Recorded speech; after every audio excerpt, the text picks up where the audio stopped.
ओव्हनचा वापर न करता घरीच बनवा मार्केटपेक्षाही मऊ लुसलुशीत फ्रूट प्लम केक, तोही अंड्याचा वापर न करता आणि खूप कमी साहित्यात बनतो। त्यामुळे व्हिडिओ पाहण्यासाठी लगेच चॅनलला सबस्क्राईब करा। नमस्कार, मी Suchita's kitchen and lifestyle YouTube चॅनलमध्ये तुम्हा सर्वांचे मी स्वागत करते।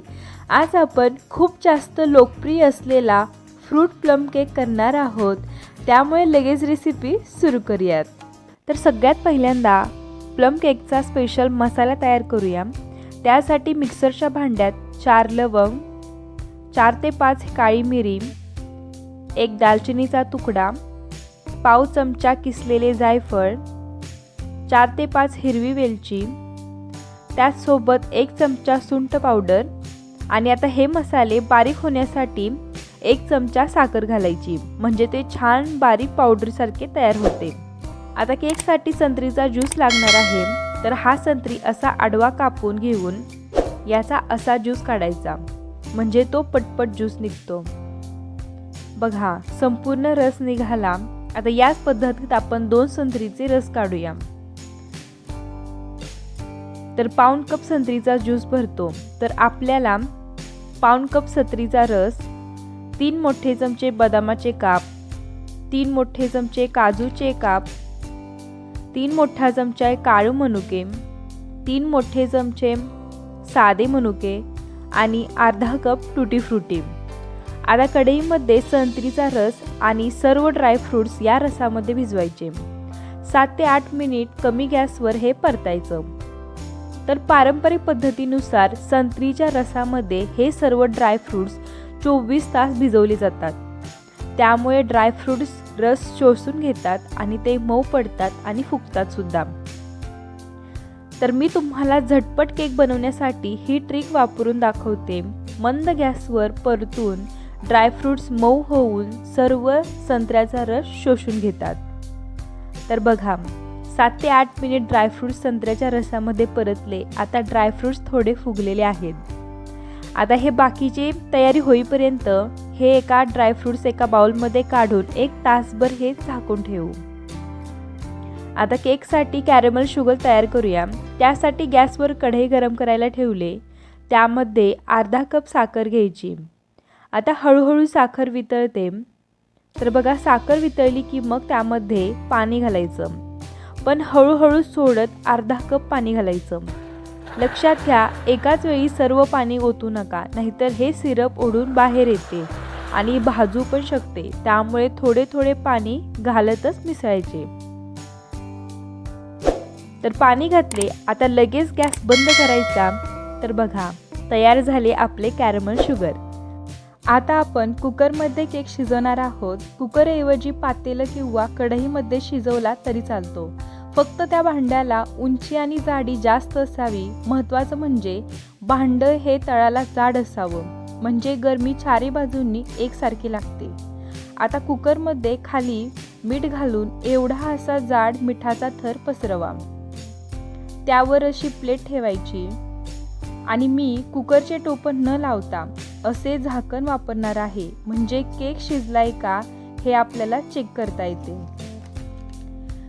आता हे मध्यम गॅसवर गरम करायला ठेवायचं।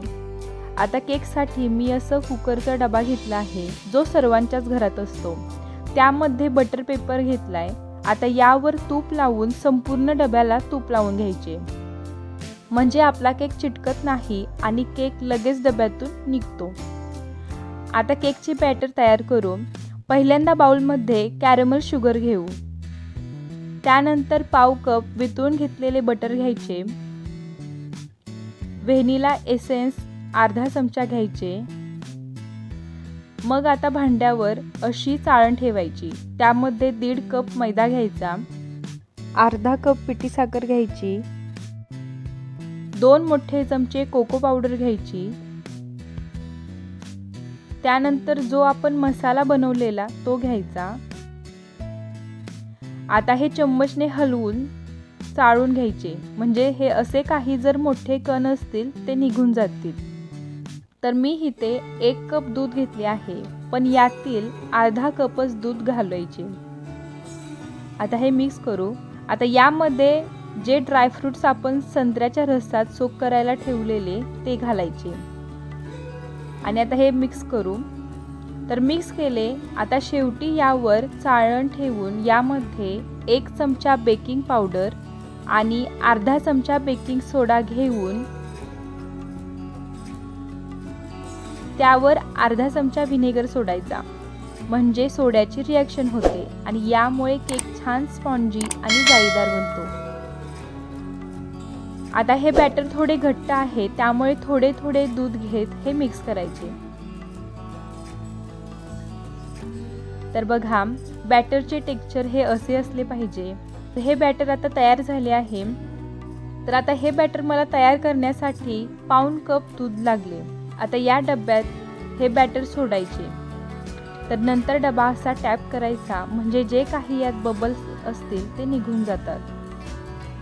आता यावर थोडे ड्रायफ्रूट्सने टॉपिंग करायची. जे आपण आत वापरले तेच काजू, बदाम, पिस्त्याचे काप, टुटी फ्रुटी, मनुके याने केक सजवायचा. आता डबा बेक होण्यासाठी ठेवू. तर भांड चांगलं तापलेलं आहे. आता यामध्ये अलगद डबा ठेवायचा. आता यावर झाकून कमी गॅसवर 1 तास केक बेक होण्यासाठी ठेवायचा. पण लक्षात घ्या, अगोदर 40 मिनिट तरी केक उघडून बघायचा नाही. 40 मिनिट झाल्यावर उघडून बघायचा. केकमध्ये सुरी घालून बघायची. सुरी जर क्लीन आली तर मग समजायचे केक आपला बेक झालाय. पण जर सुरीसोबतच केक चिटकून आला तर समजायचे केक आपला बेक झालेला नाही. मग लगेच झाकून त्यावर 20 मिनिट तरी हा केक बेक होण्यासाठी ठेवायचा. तर आता 1 तास झालेला आहे. आता उघडून बघू. यामध्ये सुरी घातली तर बघा क्लीन येते, म्हणजे आपला केक चांगला बेक झाला आहे. आता गॅस बंद करायचा आणि असंच यावर झाकून केक थंड करून घेऊ. तर बघा, काही वेळाने केक थंड झालाय. आता केक कडेने बघा लूज करू, म्हणजे लगेच निघेल. यावर आता प्लेट ठेवून असा डबा उलटा करून अलगद उचलायचा. बघा किती सहज केक निघाला. यावरील हळूच बटर पेपर काढायचा. बघा मस्त स्पॉन्जी झालाय, मस्त असा हलका फुलका झालाय आणि केक बघा काय स्मूथली कट होतोय. तुम्ही बघू शकता छान टेक्स्चर तयार झालंय. तर अशा प्रकारे आज आपण फ्रूट प्लम केक तयार केला. करून बघा रेसिपी. कशी वाटते हे मला कमेंट्समध्ये सांगा. व्हिडिओ आवडला असेल तर लाईक करा. ज्यांना केक खूप आवडतो त्यांना शेअर करा आणि हो, चॅनलला सबस्क्राईब नक्की करा. पुन्हा भेटूया अशाच एका नवीन रेसिपीसोबत. तोपर्यंत धन्यवाद.